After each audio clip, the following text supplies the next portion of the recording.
Vous savez qu'il existe des lunettes qui changent de couleur à la lumière.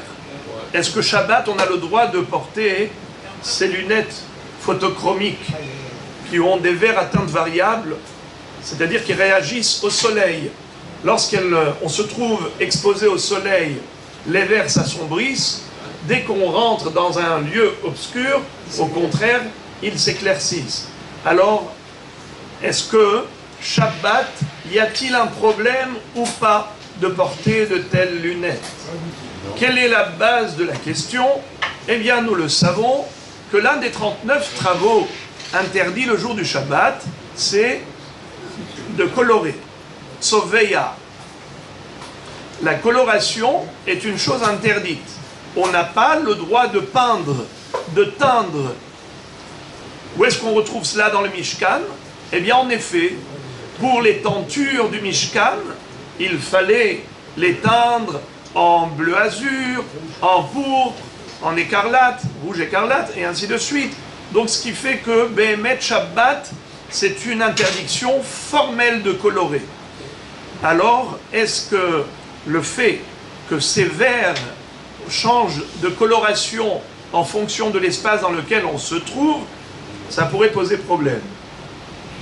Le Rav Ovadia Yosef Zatzal, qui a traité les problèmes modernes, eh bien, il a tranché que c'est permis.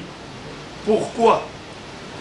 Premièrement, il dit que la base même du problème n'est pas d'ordre thoraïque, mais d'ordre rabbinique.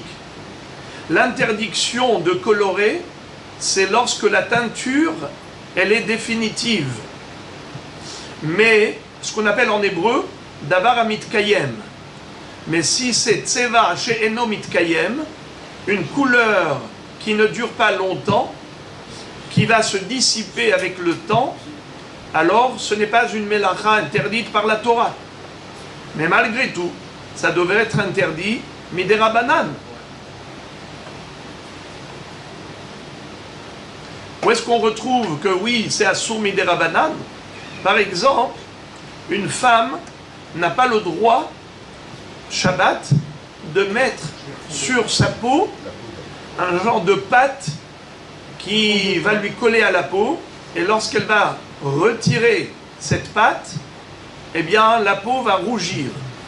À la place du fond de teint, qui est artificiel, qui est une couche au-dessus de la peau, elle peut faire rougir la peau pour se donner un beau teint. N'est-ce pas? Et non pas un teint pâle. C'est assour, midera banane, parce que c'est quand même une coloration. Bien que ce soit... Ça embellit la femme. Oui. C'est plus agréable d'avoir une femme avec un bon teint qu'avec un... Oui, mais il y a beaucoup de choses qui sont agréables, et malgré tout, c'est interdit le Shabbat.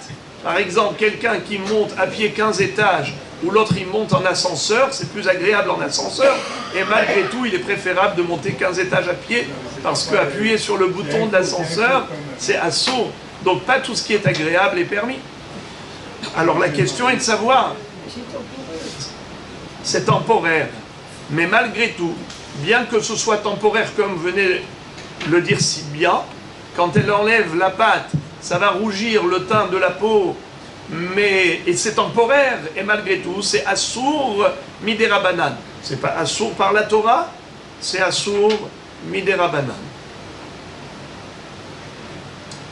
Mais malgré tout, le Rav dit que c'est permis parce que ça ne s'appelle pas derer tsevira. Ce n'est pas la manière habituelle de teindre. Le fait que les vers réagissent au soleil et ils changent de couleur, cette réaction chimique n'est pas la manière naturelle de colorer. Dans le Mishkan, qui est la base, qui est la référence, là-bas on prenait une teinture pour colorer un support, la laine et ainsi de suite. Les tentures. Ça c'était la manière d'El Soveya. Donc on faisait un acte pour colorer. C'était un acte prémédité, intentionnel, programmé, pour teindre un support, une surface, avec de la teinture. Or ici, en marchant, il va y avoir automatiquement un changement de couleur qui va se faire chimiquement, par réaction chimique des verres, mais c'est pas qu'on prend de la teinture ou bien qu'on fait un acte pour colorer. Si on prenait de la teinture et qu'on allait colorer la surface, ça c'est Asur Min Torah.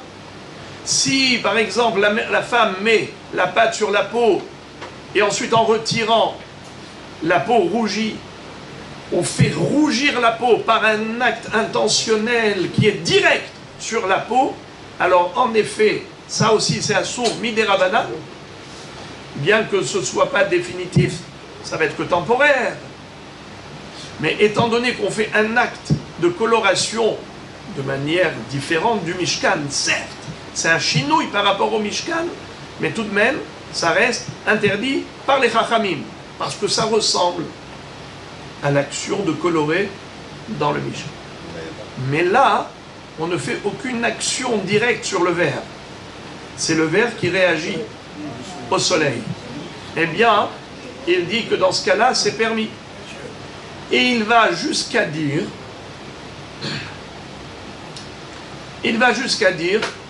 qu'à ce titre, il serait permis pendant Shabbat ou Yom Tov de mettre le hétrog vert au milieu des pommes. Vous savez comment est-ce qu'on fait pour faire jaunir un hétrog qui est vert, pour lui donner une belle apparence jaunâtre? Eh bien, il y a une réaction chimique du hétrog lorsqu'on le plonge au milieu des pommes. Tu prends une boîte, tu mets le hétrog au milieu des pommes, eh bien l'éthylène qui se dégage des pommes va faire réagir le hétrog qui va jaunir avec le temps. Eh bien il dit que ça aussi ce serait permis Shabbat parce que ce n'est pas le derech de coloration. C'est une réaction chimique du hétrog. C'est une réaction chimique des vers au soleil. Et donc à ce titre-là, il autorise.